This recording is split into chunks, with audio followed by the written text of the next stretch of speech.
Nick here with McGaughys Suspension. We've got another informational video for you today. We've already seen this truck a couple times in the previous videos that we've shown the difference between a leveling kit on an HD truck and a 4-inch kit. Today, we're going to dive a little bit deeper and get more specific to show you what happens when you level out one of these HD trucks. So the first thing to know is that adjusting your torsion bars are not technically the worst thing in the world.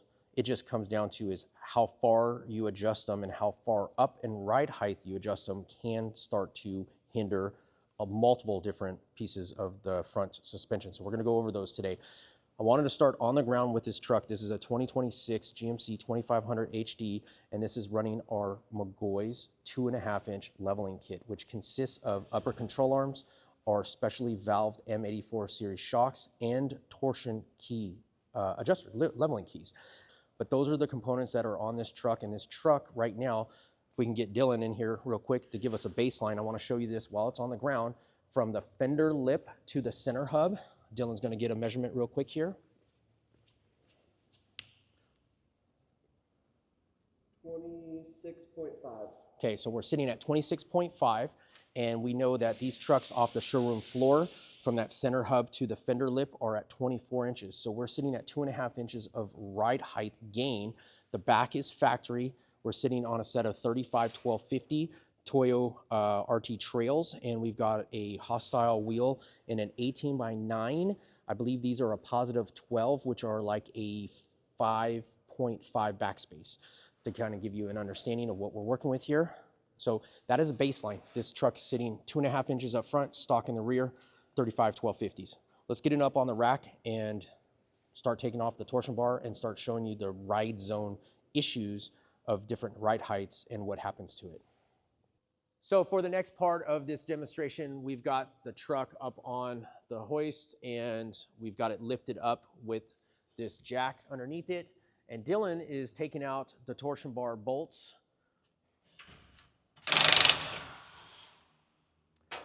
And what we're trying to achieve here is basically having no tension on the torsion bar, because we are going to stroke the suspension from full droop all the way to full compression and show you the suspension stroke zones and where things start to occur for issues.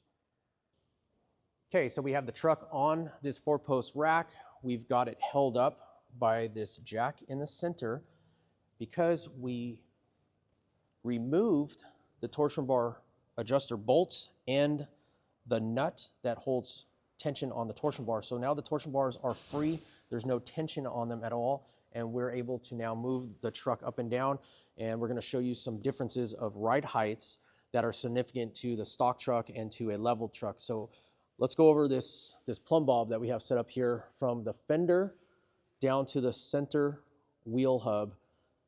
We're knowing that these trucks are coming off the showroom floor. These GMs, 2024 and newer GM trucks, are coming off the floor at 24 inches. So this tape right here is marked at 24 inches for factory ride height off the showroom floor.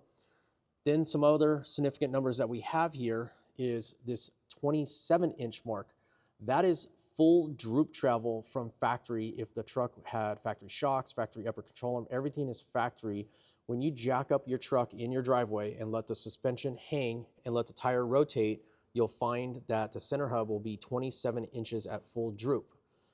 When you install our leveling kit, which includes upper control arms, new shocks, and new lift keys, you're going to have a new ride height of between 2 and 2.5 inches. So if we add 2 inches or 2.5 inches from 24, you'll have 26 or 26.5 inches, and this one's set up at 2.5 inches, so it's going to be 26.5 inches that we're going to show you the ride height. And with our upper control arms, when you install the control arms and the shocks, you're going to gain droop travel, which our new droop travel mark is going to be 28 3/4.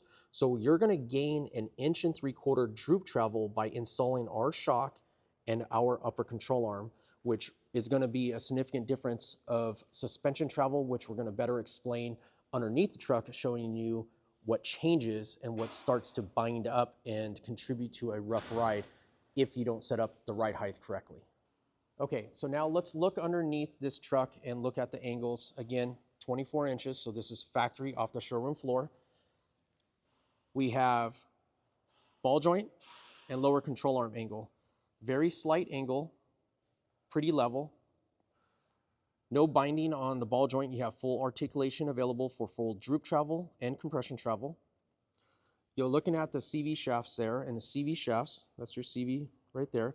The shaft is pretty level, very slight amount of angle to it, so it has the least amount of rotating resistance at that point. And then you have your tie rods. Your tie rods, again, you have a tie rod ball joint angle, which is very relaxed, full articulation for full droop travel or compression. And then the other significant thing is that this is how GM set these trucks up off the showroom floor, okay? This is how they developed them to work properly, is with the direct push and pull, horizontal push and pull on this tie rod. That is going to be the best and most strongest position for this push and pull against the center link. And I know it's kind of hard to see in there. It's a little dark. Let me see if I can get a light. So you see this center link. That's that one right there. That is connected to your idler and your pitman arm. The significance of this direct push and pull is that that center link, if you see that nut right there that it rotates on that joint, it has an S-bend that bends backwards, and so this bar is not straight. And if you have more angle approached push and pull on it, it's going to put a twist motion upwards and downwards on this center link, which is going to put more abuse on the idler arm and the pitman arm on the other side. So GM developed this suspension to have a more direct push and pull to alleviate the twisting motion on the center link. This truck has our upper control arms on it, so I'm not going to be able to show you a factory upper control arm configuration at factory ride height. So Steve's going to raise the truck up, and we're going to watch the angles change from this factory stance to what is our leveling kit. Go ahead.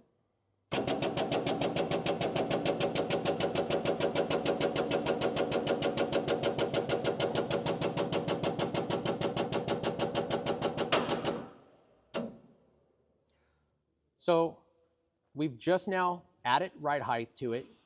He obviously used the lift, but let's say that this is what you're doing when you raise the adjustment of the torsion bar. So this is exactly what happens as you raise the truck up. Okay, so let's check this ride height. And right here, we are sitting at that 26.5 inch ride height. This is how this truck daily drives. It's set up at 26.5 inches from center hub to fender. It's running 35/1250s on an 18/9 wheel. This is a hostile wheel. It has a positive 12 offset, which equals a 5.5 inch backspace.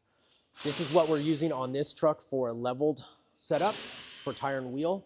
No rubbing and no modifications to the factory mud flaps or the front bumper or anything like that. Again, let's go back underneath here and look at these angles here. So yes, we introduced a little bit more working angle to the tie rods, CV shafts, and the lower control arm and the ball joint. Slight. Not as good as factory, but not as bad as what we've seen on other trucks.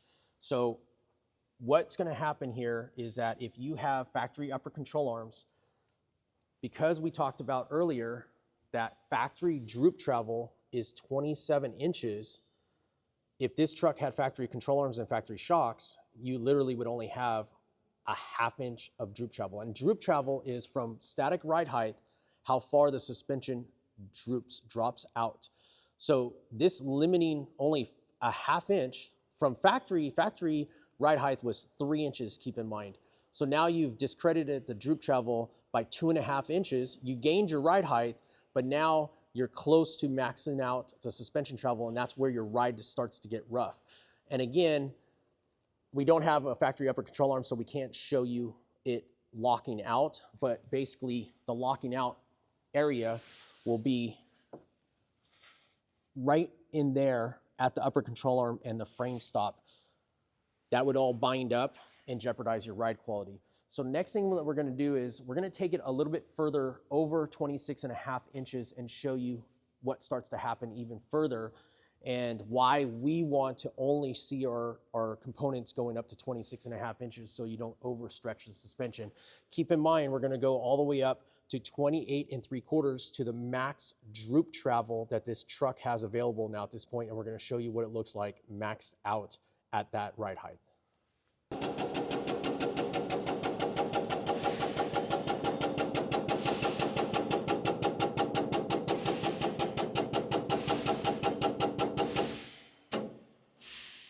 Okay, so we are now off the ground. There is space in between the tire and the bottom of this lift. Tire is able to rotate. Let's take another quick look at this measurement. Center hub is now sitting at 28 3/4. I know with the camera it's probably not exactly level, but we did level all this out and measure it out with the measuring tape. So just to let you know, we're just trying to make this video to kind of just show you what exactly happens is the best way that we could come up with to really just put it all into terms here. So now at this ride height being maxed out, we don't want to see it. This is the full droop. But some of these trucks that are riding around on the road are sitting at this much ride height. And also remember, again, 28 3/4 inch full droop. Mind you, our 4-inch kit, like our black truck that you've seen next to this truck, at ride height is sitting at 28 inches. So this is fully drooped out. It's already drooped out further than what our 4-inch kit sits. And if you always note that all our videos show that our 4-inch kit at 4 inches, at 28 inches of ride height, center hub defender, it has factory-like CV angles. This doesn't. So when you overstretch the suspension, you start to see a very harsh tie rod angle on the ball joint, lower ball joint angle. Your A-arms right here are at a very, very harsh angle. And so something to consider is that when you're at a harsh angle like this, yeah, you get a taller truck, but you gotta understand that as this suspension compresses, it pivots, this control arm is pushing out this tire and basically arcing it out. So that also is contributing to a harsher ride, because now as you're going down the road, the force is being pushed out on the tire to basically, it throws the tire outbound before it goes up. When you're sitting at a more horizontal lower control arm angle, it's more relaxed to where it can move more freely, less resistance. Obviously these CV shafts here, they're still within working angle, but you're gonna have a lot more resistance at this angle of this CV shaft. So that's gonna be more wear and tear, and then obviously under any type of extreme torque, you can jeopardize, usually when the tire is fully turned at one angle, cranking left to right or the other, that's when you start to see people have a CV shaft that fail, that basically just rips out of the joint on the inside the cup. So tie rod angle, this really harsh angle, as you're going down the road, anything that you hit on the road, and it doesn't mean that you have to go off-road, because you got to understand at 65, 70 miles per hour on a big truck like this, potholes are very deep on these roads, and just obstacles that you're going down the highway you come across has a lot of force on this tire. That force is pushed through this tie rod, which now this harsh angle is now pushed onto the center link, putting more twist movement, rotating movement on the center link, which then puts a lot more stress, wear and tear on the idler and the pitman arm joint. So this is why a lot of guys are wearing out idler and pitman arms with leveling kits, because they're putting more abuse on it. But then they say, okay, you have aftermarket braces that reinforce them, or you can get heavy duty tie rods, and you can do all that, but you're still fighting the fact that this is a harsh angle and putting a lot of stress on the front end. So all you're doing is just moving the force to another weak point and failure point. So I think right now what we're gonna do is I wanna demonstrate how this angle right here and how it moves up when the suspension comes down, like as if you're hitting a bump, what happens. We're gonna lower this down, and I want you to listen to the tires, because when you lower it down, these tires are physically scrubbing against this lift and making noise. So we're gonna lower it down here and show you what happens, kind of like showing if the suspension is being compressed.